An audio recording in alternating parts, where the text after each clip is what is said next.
भौजी गाँव वाली, भौजी गाँव वाली। कलू तैयारी पूजा के थाली अइले विश्वकर्मा के बारी भौजी गाँव वाली।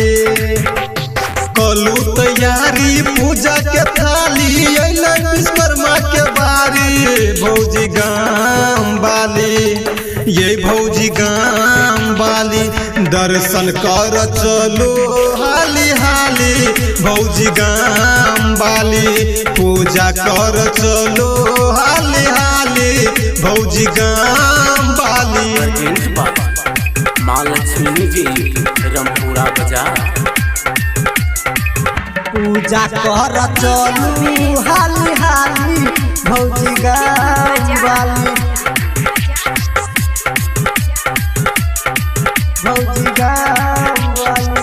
रमपुरा गाँव में मेला छे भारी, चलू यो भौजी आहा सबसे अगारी, सबसे अगारी।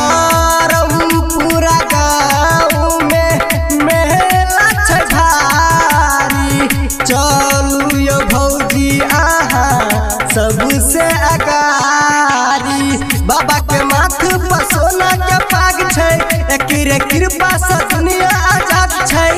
एकरे है कृपा से दुनिया आजाद छै। सब पूजा अब गेलै पछारी, अब एलै विश्वकर्मा के बारी भौजी गाँव वाली। ये भौजी गाँव वाली पूजा कर चलू हाली हाली भौजी गाँव वाली। दर्शन कर चलू हाली हाली भौजी गाँव वाली, भौजी गाँव वाली, भौजी गाँव वाली। माँ लक्ष्मी म्यूजिक से गाबै छी भजन, बाबा के मेला में हम छी मगन।